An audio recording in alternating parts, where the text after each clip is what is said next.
Pelecehan seksual merupakan bentuk perilaku yang mengacu kepada hal-hal seksual yang secara sepihak dan perilaku yang tidak diinginkan oleh sasarannya.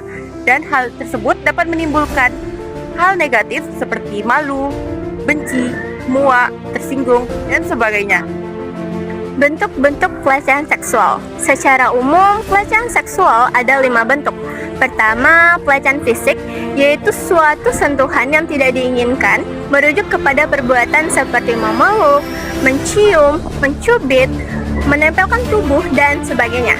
Kedua adalah pelecehan lisan, yaitu ucapan atau komentar verbal mengenai kehidupan pribadi seseorang ataupun tubuh seseorang yang termasuk kepada lelucon dan komentar negatif yang bermuatan ke arah seksual.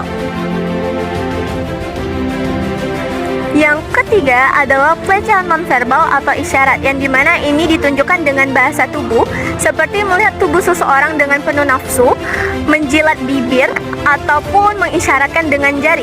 Yang keempat adalah pelecehan visual, yang dimana ini merupakan mengirimkan sebuah materi berbau pornografi, bisa berupa foto, gambar, video, yang dikirimkan melalui media seperti SMS, email, dan media manapun. Yang kelima adalah pelecehan psikologis ataupun emosional, yang dimana ini merupakan suatu ajakan yang terus-menerus walaupun ditolak tapi tetap terus-menerus melakukannya, seperti ajakan kencan yang tidak diinginkan dan lain sebagainya. Siapa saja yang dapat menjadi korban pelecehan seksual? Jawabannya adalah siapa saja, mau itu perempuan atau laki-laki, bisa saja menjadi korban pelecehan seksual.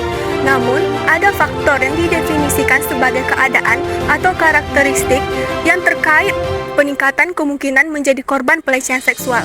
Yang pertama, berusia muda. Kedua, menggunakan nafsa.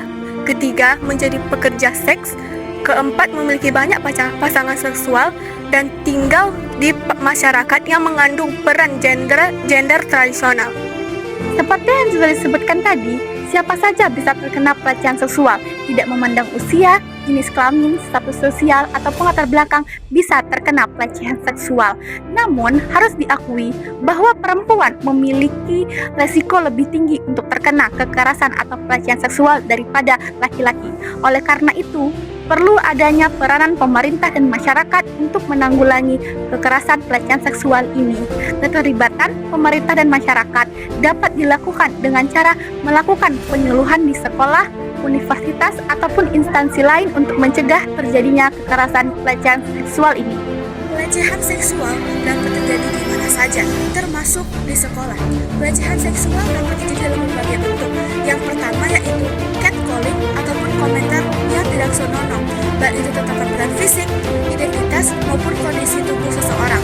Yang kedua yaitu sentuhan yang tidak diinginkan.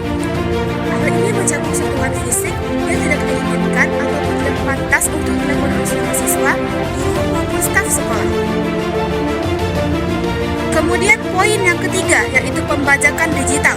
Pelecehan seksual dapat terjadi melalui teks, email, ataupun media sosial melalui konten yang tidak disarankan untuk ditonton ataupun menyerang secara seksual.